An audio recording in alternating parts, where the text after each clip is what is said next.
할렐루야. 우리 다 같이 인사 나누실까요? 예수 안에서 사랑합니다. 네, 주일에 비하면 굉장히 적은 숫자인데 그래도 사랑하는 이 인사가 크기는 절대 적지 않습니다. 너무 좋고 감사합니다.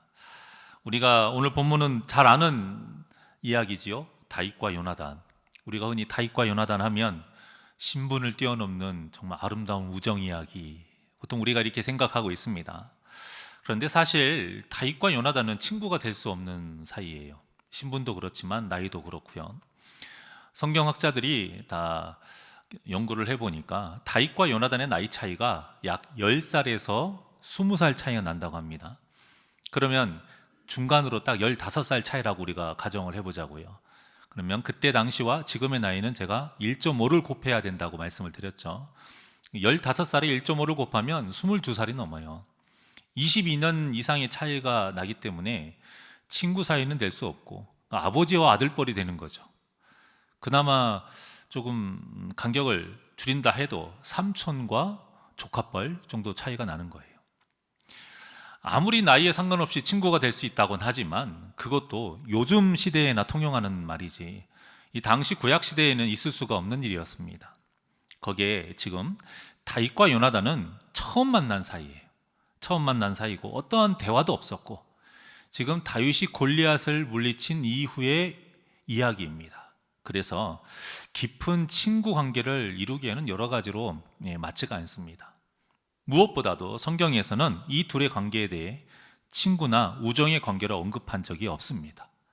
그래서 우리가 이 둘의 관계를 너무 쉽게 친구의 관계로 단정하면 안 돼요.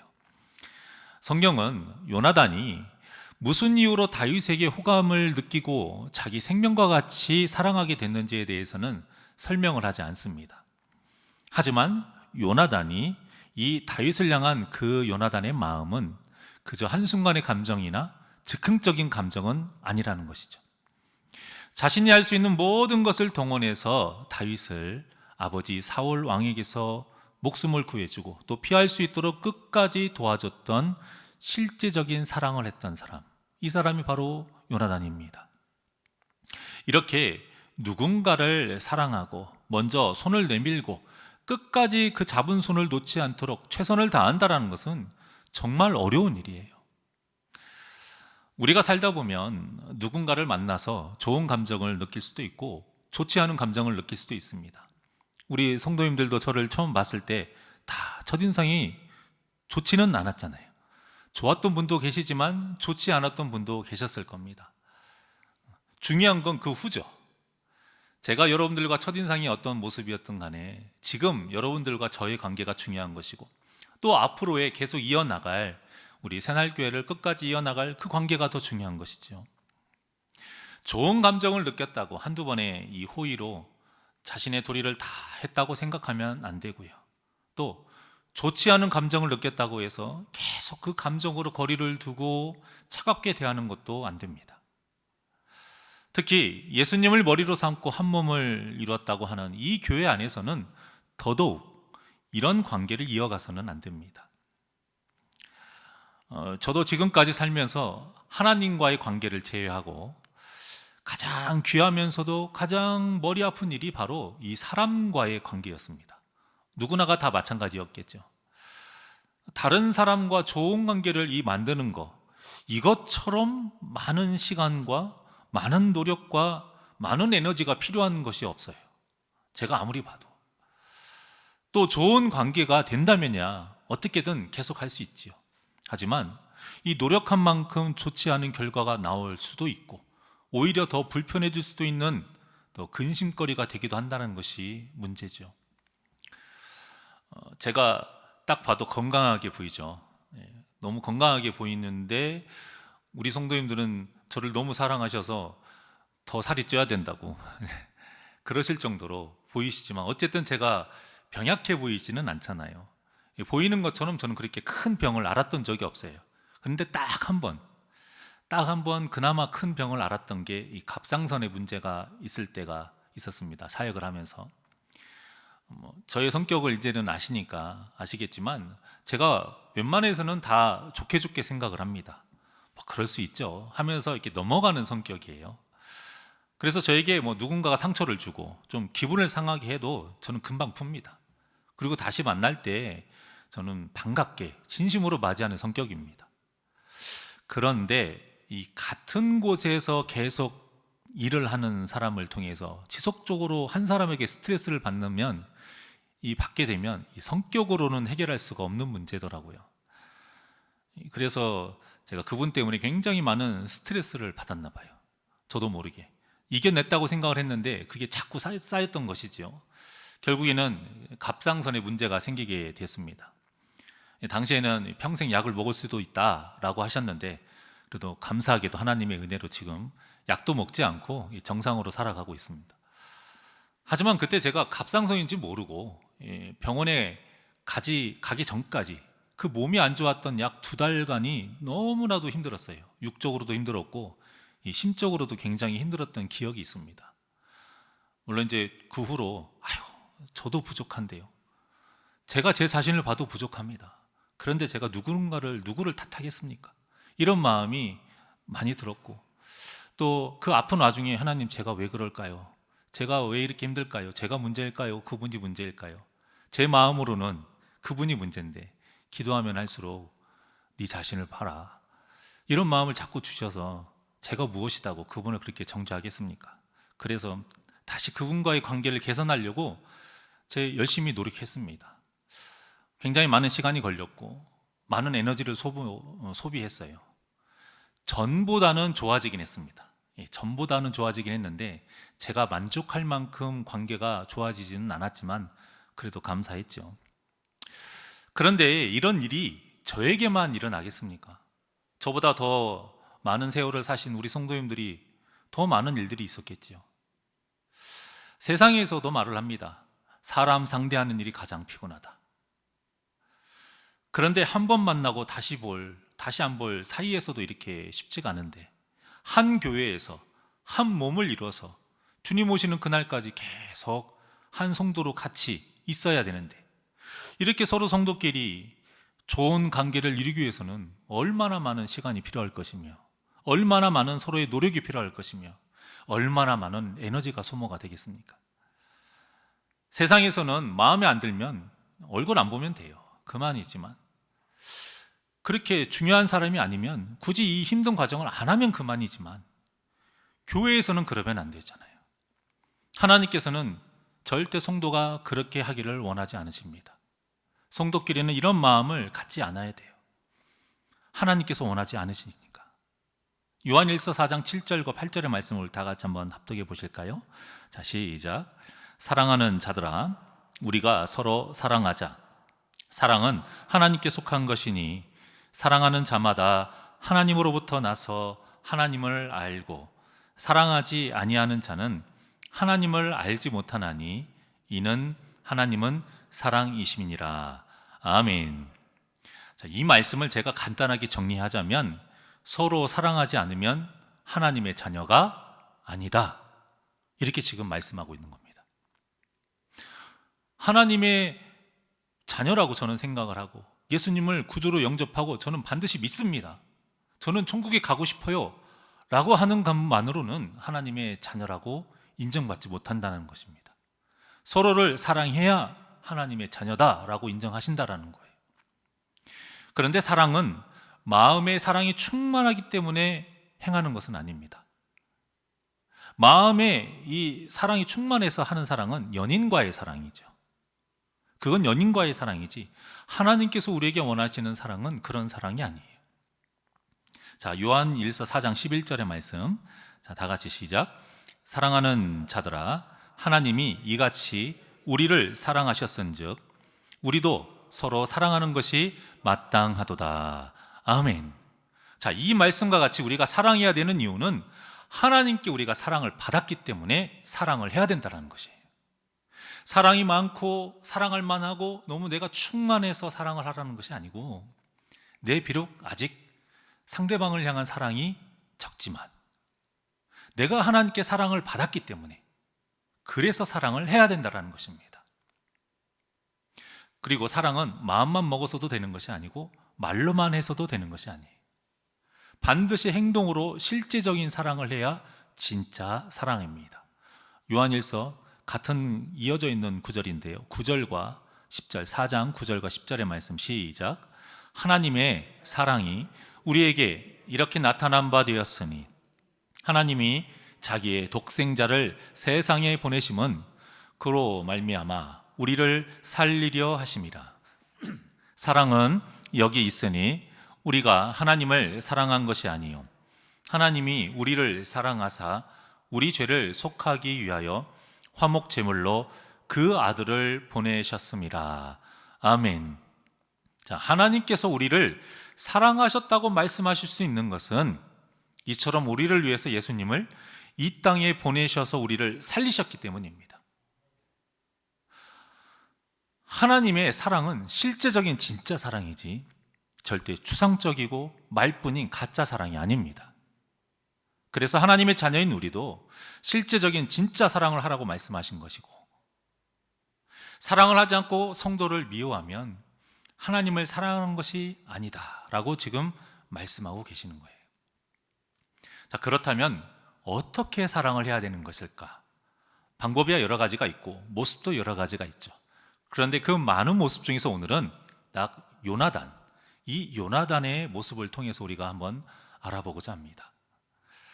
자, 먼저 본문을 대할 때에 이렇게 우리 마음가짐을 잘 다져야 됩니다. 우리 마음속에 나는 다윗이야.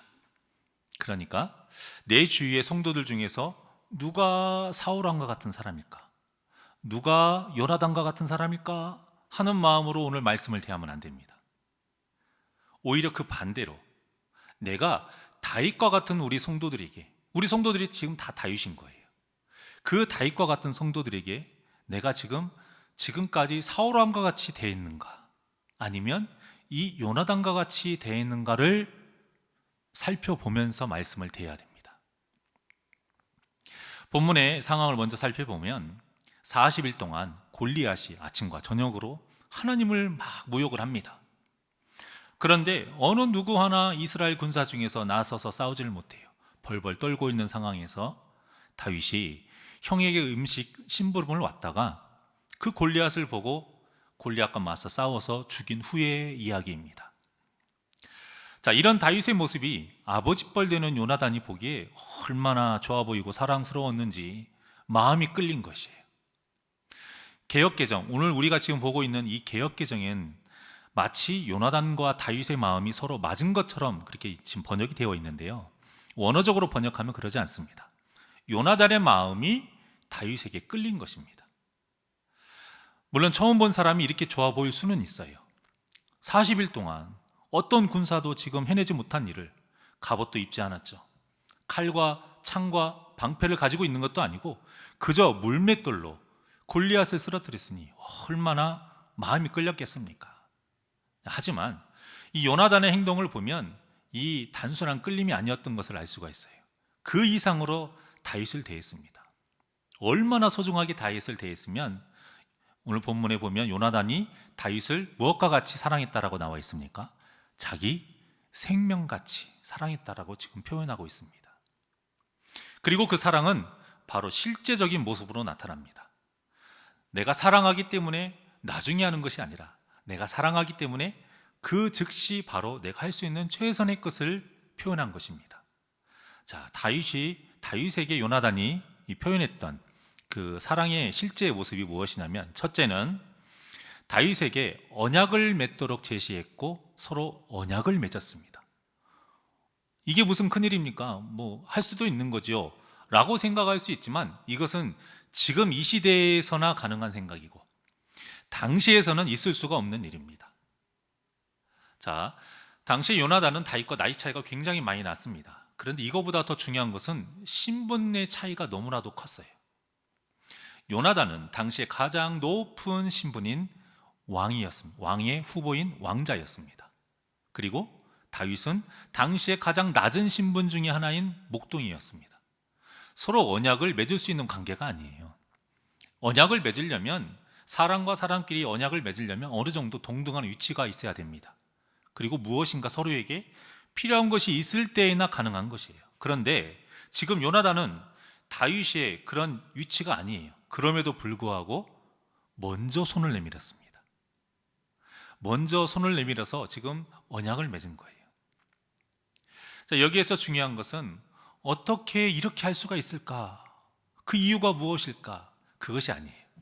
여기에서 중요한 것은 뭐냐면 사랑하기 위해서는, 우리가 사랑을 베풀기 위해서는 아무리 높은 위치에 있어도, 아무리 나이가 많아도 먼저 손을 내밀어야 한다는 것, 이것이 중요한 것입니다.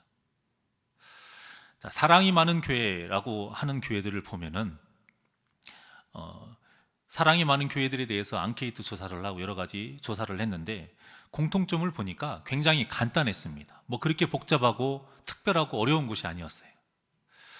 이 요나단과 같이 직분이 높을수록 또 나이가 많을수록 더 겸손하게 낮아져서 섬겼다. 이것이 공통점이었습니다. 뭐 특별한 프로그램이 있었던 것도 아니고요. 특별한 어떤 구제가 막 원활하게 있었다 그런 것도 아니었습니다. 그저 높은 사람일수록 더 낮아졌고 연배가 더 있으신 어르신일수록 더 먼저 손을 내미신 거예요. 먼저 웃으면서 다가가서 인사를 건네고 내가 대접을 받으려고 하는 것이 아니라 오히려 섬기는 모습, 이것이 공통점이었던 것입니다. 물론 이 교회의 직분이라는 것이 계급이나 신분의 차이를 의미하지는 않습니다. 하지만 그래도 이 교회의 체계를 위해서 직분을 나누다 보니까 아무래도 성도는 이 앞서서 인도하는 사람의 말을 순종하고 그 권위를 세워줘야 합니다. 하지만 말 그대로 성도들이 권위를 세워주는 것이지 직분자가 이렇게 딱 권위적이 되어서 내가 권위를 내가 세우고 내가 받으려고 하면 안 되는 것이죠. 이렇게 직분자를 권위적으로 만드는 것이 바로 마귀가 하는 일이에요. 직분자란 목을 곧게 하고 또 자신이 직접 권위를 내세우고 대접받아야 하는 자리다. 자꾸 이렇게 마귀가 속이는 것이에요. 하지만 교회는 체계적으로 제일 높은 목사, 직분으로 보면 목사가 제일 직분으로 하면 높지만 높기 때문에 가장 낮은 자세로 섬겨야 하는 것입니다. 그 다음으로는 장로가 가장 그 다음 낮은 자세로 섬겨야 하고 그 다음으로는 우리 안수 집사님들, 권사님들, 또 집사님들이 가장 낮은 자세로 섬겨야 합니다. 그래서 새로 오신 성도와 일반 평신도가 가장 많은 관심과 많은 섬김과 많은 사랑을 받아야 되는 것이에요. 이 모습이 바로 사랑이 많은 교회의 공통적인 모습입니다. 어려운 일은 아닙니다. 어느 교회나 우리 교회에서도 다 할 수 있는 일입니다. 참 신기하고 놀라운 일은 무엇이냐면 이런 섬김이 있을 때 목사의 권위가 세워지고요. 이런 섬김이 있을 때 장로의 권위가 세워지고 이런 섬김이 있을 때 안수 집사의 권위, 권사의 권위, 집사의 권위가 세워진다는 것입니다.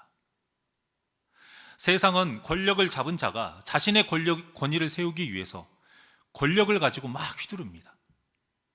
하지만 교회에서는 사랑으로 낮아져서 섬기다 보면 성도님들이 알아서 권위를 세워주는 것입니다. 저는 우리 새날교회가 이런 교회가 되었으면 좋겠습니다. 직분이 높다는 뜻을 그저 큰 소리를 내도 되고 성도들에게 마음껏 일을 시켜도 된다, 이런 뜻으로 생각하지 마시고 직분이 높다는 뜻을 그만큼 더 웃어야 하고 직분이 높으니까 그만큼 더 내가 한 발자국 두 발자국 더 다가가야 하고 더 그만큼 먼저 손을 내밀어야 하고 손을 쳐내면 그래도 내밀어야 하고 직분이 높은 만큼 더 크게 품어야 하고 직분이 높은 만큼 더 낮아져서 섬겨야 한다는 뜻으로 생각하시기를 바랍니다. 이런 모습이 우리 모두에게 있어야 우리 새날교회가 하나님께서 원하시는 교회가 될 수 있습니다. 반드시 그렇게 될 줄 믿습니다. 제가 본 우리 성도님들은 충분히 그렇게 하실 수 있어요. 제가 본 확신이고 저도 다른 교회에 다른 목사님들에게 자랑하고 다닙니다. 자, 그리고 요나단이 다윗에게 행한 사랑의 두 번째 모습은 본문 4절에 있습니다. 우리 4절 다 같이 합독할까요? 시작. 요나단이 자기가 입었던 겉옷을 벗어 다윗에게 주었고 자기의 군복과 칼과 활과 띠도 그리하였더라. 아멘. 자, 이런 행위는 두 가지 의미가 있습니다. 한 가지는 자신의 왕권을 물려준다라는 의미가 있고요. 또 하나는 자신의 생명을 맡긴다, 이런 의미가 있습니다. 첫 번째는 아니겠죠. 지금 다윗이 물론 사무엘에게 기름 부음을 받긴 했습니다. 하지만 요나단은 그것을 몰라요. 오늘 처음 봤는데 그걸 어떻게 알겠습니까? 그런 의미로 다윗에게 왕권을 물려준다, 그런 뜻은 아닙니다. 두 번째 표현과 같이 자신의 생명을 맡긴다, 이런 뜻으로 그 다윗을 크게 사랑한 거예요. 그러니까 1절과 같이 자기 생명같이 사랑을 표현을 할 수 있는 최고의 행동을 보인 것입니다. 자기가 할 수 있는 최고의 행동. 하나님도 우리에게 예수 그리스도라는 최고의 사랑을 보여주셨습니다. 예수님께서 이 땅에 계실 때에 마리아 또한도 자신이 할 수 있는 최고의 사랑의 표현, 귀한 향유를 하나님 예수님에게 그대로 부었습니다. 그렇다면 우리 성도들은 서로에게 얼마만큼의 사랑을 전했을까요? 우리가 그것을 내 자신에게 물어봐야 됩니다. 물론 항상 우리가 귀한 것으로만 사랑을 해라, 그런 뜻은 아닙니다. 절대 그런 뜻은 아닌데, 하지만 마귀가 여기에서 장난질을 친다는 거예요. 사랑을 전할 때에도 마귀가 우리를 속일 수 있다는 것을 항상 우리가 기억을 해야 돼요. 어떻게 속이냐? 이 정도면 최선을 다한 거야. 내가 할 수 있는 것은 딱 여기까지니까 더 이상 난 몰라. 뭘 어떻게 하라는 거야? 이렇게 딱 손을 놓게 하고 딱 선을 정하게 하는 것, 이것이 마귀가 속이는 것입니다. 하지만 우리는 이런 마귀의 속삭임에 넘어가면 안 됩니다. 베드로가 예수님에게, 예수님, 제가 7번 용서하면 될까요? 이렇게 물었습니다. 당시 용서는요, 3번만 해도 굉장한 용서였어요. 그런데 7번이라고 이야기를 했으니 지금 엄청난 사랑인 것이죠. 그래서 나름 베드로는 예수님에게 칭찬을 받을 수 있겠구나 하는 기대가 있었을 수도 있어요. 하지만 예수님이 뭐라고 하셨습니까? 70번씩 7번을 용서하라. 한마디로 제한을 두지 말라는 것입니다. 끝까지 용서하고 끝까지 사랑하라고 가르쳐 주신 것이에요. 즉, 내 자신에게 기준을 삼으면 이렇게 할 수가 없습니다. 이만큼 했는데 얼마만큼 더 하라는 것이에요. 하지만 상대방에게 기준을 두게 되면 그 사람을 품을 수 있을 때까지 용서할 수 있고요, 그 사람이 내가 베푼 사랑을 느낄 수 있을 때까지 사랑하게 되는 것입니다. 내가 사랑을 했는데 상대방이 그 사랑을 느끼지 못하면 온전히 이루어진 것이 아니잖아요. 그래서 상대방에게 기준을 둬야 되는 것입니다. 그렇기 때문에 내가 힘들지만, 그렇기 때문에 내가 자존심이 상하지만, 그렇기 때문에 내가 할 수 없을 것 같았지만 하나님께서 도와주신다라는 것입니다. 사랑할 수 있게 도와주시고 그의 마음을 녹일 수 있게, 내가 생각지도 못한 말을 해서 그 마음을 녹일 수 있게 해주시는 것이고, 얼굴도 보기 싫지만 막상 얼굴을 보니 그 영혼이 불쌍해 보이는 거예요. 그래서 내가 할 수 없었던 행동을 할 수 있게 되는 것입니다. 이것이 하나님께서 원하시는 사랑인 줄 믿으시길 바랍니다. 요나단이 이렇게 끝까지 다윗을 사랑했습니다. 본문은 다윗을 처음 봤으니까 이렇게 갑자기 큰 사랑을 할 수 있다 쳐요. 얼마나 지금 골리앗을 물리쳤으니까 얼마나 대단합니까? 다윗이 한 번은 이렇게 할 수 있다 칩니다. 그런데 그 후에 다윗이 승승장구를 하고 이스라엘 백성들이 뭐라고 말을 하냐면, 사울이 죽인 자는 천천히요, 다윗은 만만이로다, 이렇게 칭송을 합니다. 그리고 다윗의 위상이 점점 높아갑니다. 그렇게 됐는데도 요나단의 사랑이 결코 식지가 않아요. 결코 작아지지가 않아요.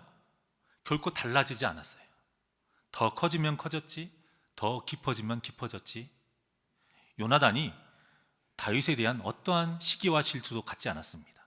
하지만 사울왕은 그렇지 않았어요.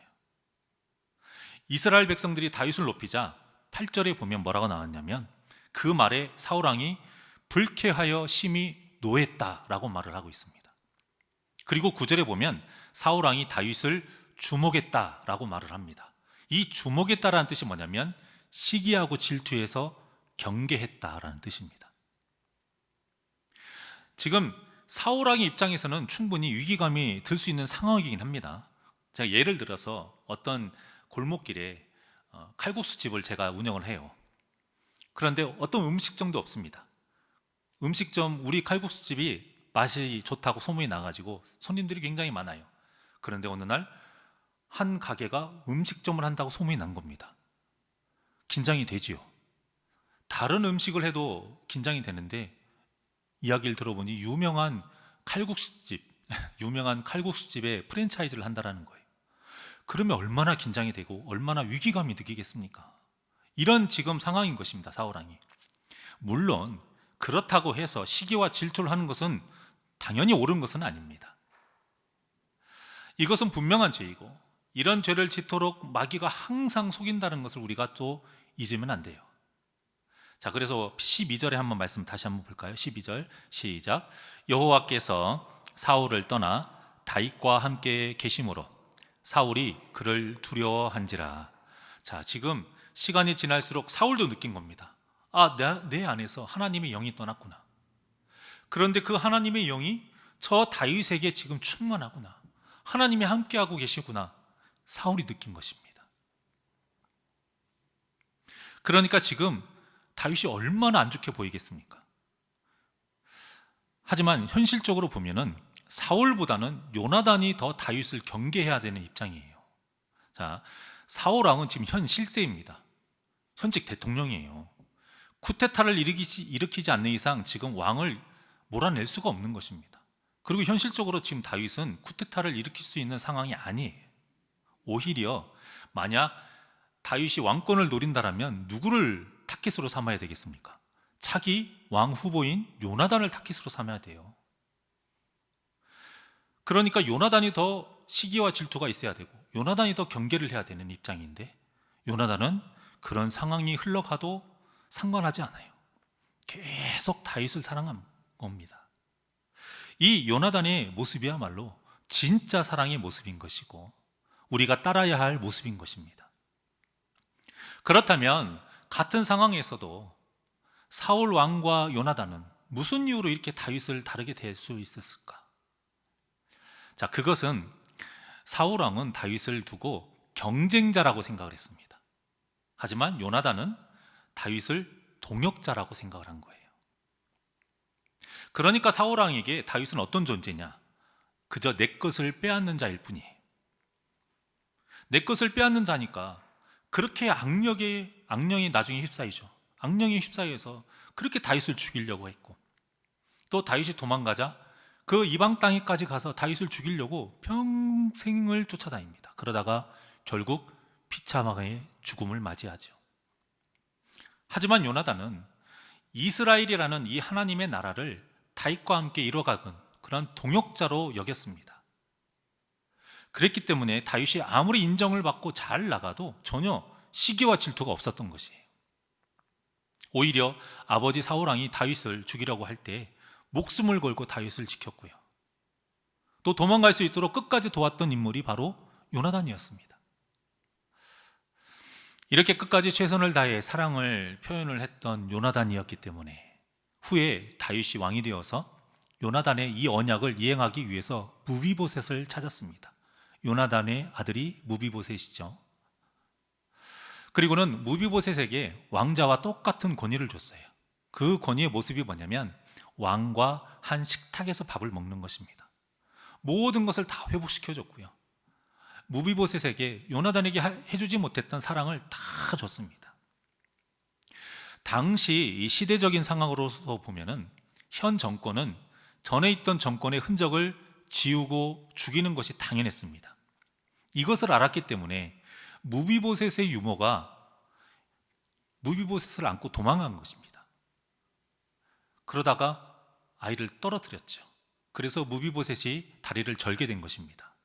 그런 상황에서도 다윗은 이 요나단에게 받았던 그 사랑 그대로 무비보셋에게 돌려준 것입니다. 요나단이 자기에게 했던 이 세상의 법칙을 뛰어넘어서 베풀었던 그 사랑, 그것을 자기도 세상의 법칙을 다 갈아엎고 전 정권의 아들, 원수로서 대해야 하는 그 무비보셋을 지금 왕자의 권위로 인정을 해준 거예요. 그런 사랑이 이렇게 가능하게 된 것입니다. 사랑하는 여러분, 교회는 세상과 달라야 하는 거룩한 곳이 되어야 합니다. 그렇다면 교회 안에서 이루어져야 하는 이 사랑도 세상과는 달라져야죠. 세상에서 사랑하듯이 똑같이 여기에서도 사랑을 하면 안 된다라는 것입니다. 자, 오늘 본문에서 요나단이 다윗에게 행한 이 사랑이야말로 세상과는 다른 사랑이고 우리 교회에서 이루어져야 할 사랑의 표본입니다. 자, 우리 새날교회 이런 요나단과 같이 세상과는 다른 사랑이 넘쳐나기를 원합니다. 우리 교회 안에서 사울 왕과 같이 서로를 경쟁자로 보게 되면요, 어떤 일이 벌어지냐면 10가지가 좋은 점이 있어요. 그리고 한 가지가 좋지 않은 점이 보입니다. 그러면 그 좋지 않은 한 가지를 보고 시기와 질투를 하게 돼요. 하지만 우리가 요나단과 같이 서로를 동역자로 바라보게 되면 10가지가 좋지 않은 점이 보입니다. 그런데 한 가지가 좋은 점이 보여요. 그러면 그 한 가지 좋은 점을 보고 사랑하게 되는 것입니다. 이것이 바로 내가 성도를 경쟁자로 보느냐 동역자로 보느냐의 차이입니다. 제가 사역을 하면서 성도님들의 어떤 여러 가지 말을 들은 것 중에 가슴 아팠던 말들이 몇 가지가 있는데 그 중에 하나가 뭐냐면, 목사님, 제가 사랑은 하지 않았어도 상처를 주거나 시기와 질투는 하지 않았으니까 괜찮은 거 아닙니까? 이렇게 말을 하신 분이 많이 있으셨어요. 그런데 그렇지 않아요. 하나님은 십계명을 통해서도 분명하게 말씀하셨습니다. 살인하지 말라. 그런데 이 말씀의 진짜 뜻은 그저 사람을 죽이지 않으면 된다, 이 뜻이 아니에요. 이 말씀의 진짜 뜻은 사람을 살려라. 이게 진짜 뜻입니다. 그래서 예수님께서 이 땅에 오셔서 우리를 살리기 위해서 십자가에서 돌아가신 것입니다. 그래서 예수님도 우리에게 마지막 명령으로 뭐라고 하셨습니까? 이 땅에 예수님을 모르는 사람들을 살리기 위해서 땅끝까지 복음을 전하라고 말씀하신 것입니다. 그래서 상처를 주는 것도 죄이지만 사랑하지 않는 것도 죄가 되는 것이에요. 그래서 시기와 질투를 하는 것도 죄이지만 인정하지 않고 칭찬하지 않는 것도 죄인 것입니다. 우리가 하나님의 일을 인정받기 위해서, 칭찬받기 위해서 일을 하면 절대 안 됩니다. 하지만 하나님의 일을 하는 성도가 내 눈에 보였어요. 그러면 그 성도를 향해서 인정할 것은 인정해주고 칭찬할 것은 칭찬해줘야 합니다. 여러 이유로 교회를 떠나고자 하셨던 성도님들이 계셨어요. 그러면 그 성도님들을 어떻게든 붙잡으려고 몇 번이고 신방을 했고, 저녁에도 신방을 했고, 일하는 곳에서 가서도 신방을 하고, 집에까지 찾아가서 오랜 시간 동안 기다려도 봤습니다. 어르고도 달래도 보고. 물론 그 중에서 모두 다 마음을 돌이킨 것은 아니었죠. 그런데 마음을 돌이켰던 분들의 말을 들어보면은 뭐라고 말씀을 하시냐면, 자신의 마음을 알아주고 자신의 아픔을 알아주고 자신의 수고와 노력을 인정해줘서 마음이 풀렸다라는 거예요. 그래서 사역을 하면서 제가 정말 크게 깨달았던 것이 뭐냐면, 교회 안에서 한 몸을 이룰 수 있도록 하기 위해서는 인정하고 칭찬하는 것이 정말 중요하구나. 저는 이것을 깨달았습니다. 미워하지 않는다고 해서 다가 아닌 거예요. 그 사람의 그 좋은 점 하나, 100가지가 다 마음에 안 들어도 한 가지 좋은 점이 있으면 그것을 인정해 줘야 합니다. 그것을 하나님이 눈에 보이게 해주신 거예요. 그것도 은혜 아닙니까? 잘 보십시오. 너무 미워. 저를 상처를 줘요. 저에게 가시해요. 그런데 그 사람의 그건 장점이지. 이걸 생각나게 하고 이걸 보이게 한 것은 하나님의 은혜인 것이죠. 그때의 기회를 잡아야 됩니다. 그 기회를 잡은 자가 그 하나의 적은 것이지만 좋은 점을 인정해주고 그 장점을 칭찬해 줄 수가 있는 것입니다. 그것이 하나님께서 원하시는 사랑의 모습입니다. 그런 사랑의 모습을 가지려면 우리 마음에 동역자의 마음으로 그 사람을 바라봐야 합니다. 교회 안에서 경쟁하는 사람이 있어요. 내 것이 아니고 하나님 것인데 뺏기는 것으로 생각을 해요. 그러면 안 된다는 겁니다. 우리는 서로를 동역자의 마음으로 바라봐야 요나단과 같이 다윗에게 사랑했던 것처럼 우리 성도님들이 서로가 서로를 사랑할 줄 믿습니다. 그러니 우리 새날교회에 이렇게 인정하고 칭찬하는 사랑의 모습이 넘쳐나기를 바랍니다. 그래서 우리 새날교회에는 사울왕과 같은 분들이 한 명도 없고 모두 요나단과 다윗 같은 분들로 가득해서 하나님이 기뻐하시는 참된 교회를 이루어 가시기를 주님의 이름으로 간절히 축원합니다. 우리 사랑은 언제나 우리 하나님께 찬양 드릴까요? 사랑이 어떤 것인지 다시 한번 되새기고 우리도 동역자의 마음으로 요나단과 같이 사랑하길 원합니다. 그 바람으로 이 찬양을 드립니다.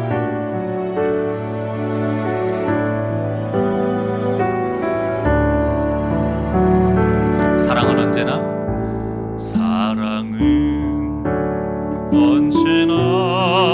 오래 참고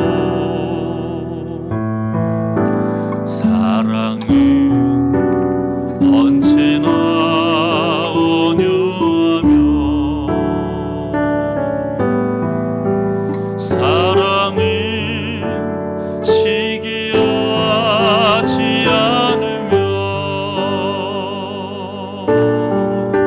자랑도 교만도 아니하며 우리 두 손을 가슴에 한번 얹고 찬양할까요? 사랑은 불의에 행치 않고 자기의 유익을 굳지 않고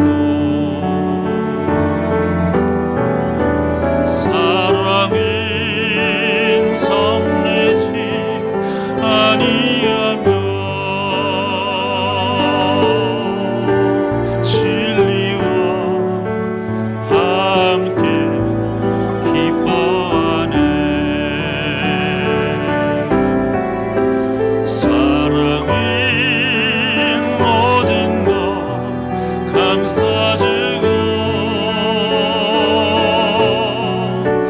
바라고 믿고 참아내며 사랑은 영원토록 변함없네 사랑은 모든 것 감싸주고 바라고 믿고 참아내며 사랑은 영원토록 변함없네 믿음과 소망과 사랑은 이 세상 끝까지 영원하며 믿음과 소망과 사랑 중에 그 중에 제일은 사랑이라 그 중에 제일은 사랑이라